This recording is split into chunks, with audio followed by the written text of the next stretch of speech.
Hello বন্ধুরা, তো চলে এসেছি আমার নতুন একটা ভিডিও নিয়ে। না না, এটাকে সাপ ভেবে কিন্তু একদমই ভুল করবেন না। এটা সাপ নয়, এটা হচ্ছে কুচে মাছ। এই দেখুন, এটাকে কিন্তু আমি হাত দিয়ে ধরছি। এর কিন্তু কোনো বিষ থাকে না, এটাকে মাছের মতোই খাওয়া যায়। হ্যাঁ, এটা এক জাতীয় মাছ, এটা কুচে মাছ। আর আজ আমি এই মাছটাকে কেটে রান্না করে আপনাদেরকে দেখাবো।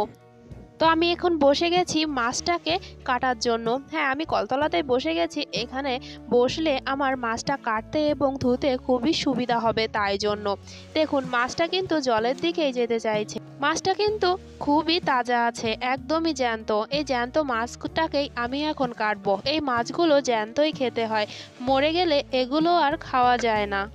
মাছের গায়ে আমি খুব ভালোভাবে ছাই মাখিয়ে নিচ্ছি।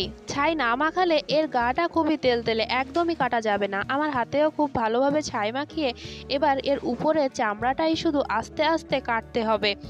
ভিতরের মাংস কেটে গেলে কিন্তু একদমই হবে না। আমি খুব ভালো করে ঘুরিয়ে ঘুরিয়ে চামড়াটাকে আলতো করে কেটে নিচ্ছি, যাতে একদমই ভালোভাবে ছালটা ছাড়িয়ে নেওয়া যায়। এর গায়ের এই ছালটা কিন্তু খাওয়া যায় না, এর ভিতরেই থাকে মাছটা।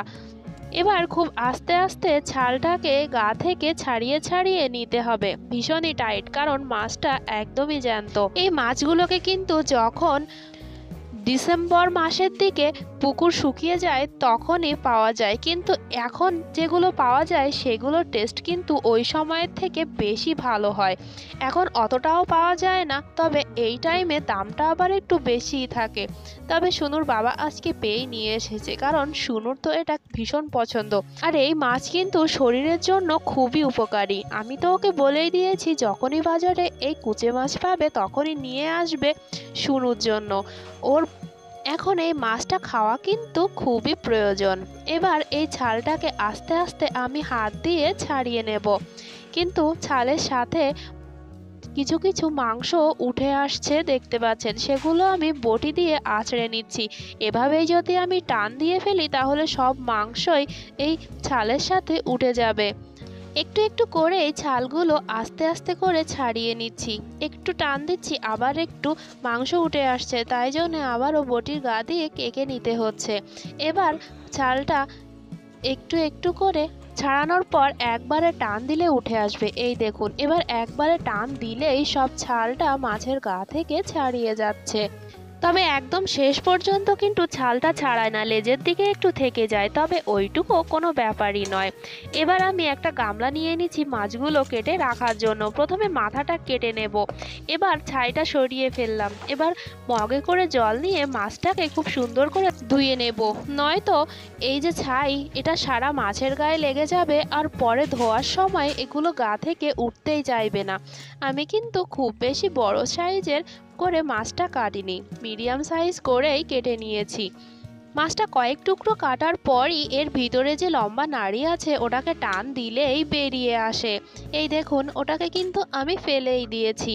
আর মাছের একদম শেষের অংশটুকু সেটাও কিন্তু আমি ফেলে দিয়েছি। এই দেখুন, আমার মাছটা কাটা একদম রেডি। এবার মাছটাকে খুব সুন্দর করে ধুয়ে নেব।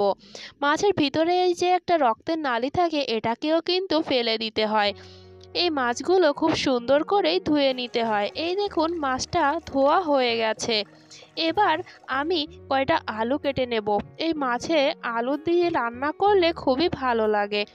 মাছের সাইজের মতো করে আলুগুলো ছোট ছোট টুকরো করে কেটে নিয়েছি। এই দেখুন, আমার আলু কাটা কিন্তু একদমই হয়ে গেছে।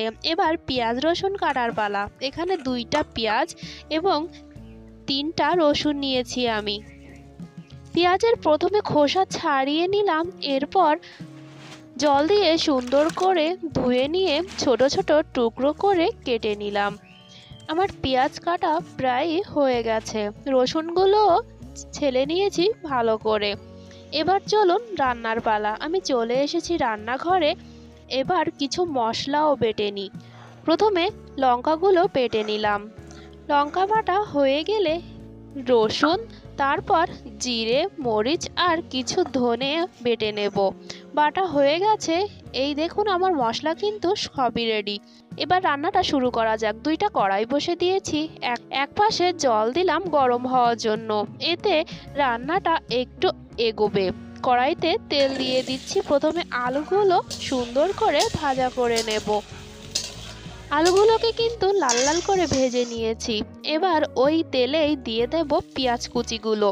পেঁয়াজগুলোকে সুন্দর করে ভাজা করে নেব। এবার ওই তেলেই দিয়ে দেব কিছু হলুদ গুঁড়ো, এটা কিন্তু সম্পূর্ণটাই কালারের জন্য। এবার দিয়ে দিচ্ছি সেই লঙ্কা বাটাটা, এতে কালারটাও ভালো আসবে। দিয়ে দিলাম রসুন বাটা। এবার কিছুক্ষণ নাড়াচাড়া করার পর দিয়ে দেব মাছগুলো মশলার সাথে কিন্তু খুবই ভালো করে কষাতে হবে। এতে দিয়ে দিলাম লবণ। এবার লবণটা কিন্তু টেস্টেরই জন্যই দিয়েছি। একটু জল দিয়ে মাছটাকে ভালোভাবে কষিয়ে নিতে হবে, তাহলে মাছের একটা আলাদা গন্ধ আছে সেটা কিন্তু থাকবে না। এবার দিয়ে দিলাম জিরে বাটার সাথে আরও কিছুক্ষণ ভালোভাবে নাড়াচাড়া করে ঢাকনা দিয়ে আরেকটু কষিয়ে নিতে হবে। তেল ছেড়ে দিয়েছে, আমার মাছ কষানো কিন্তু প্রায় হয়ে গেছে। এবার দিয়ে দিচ্ছি আলু।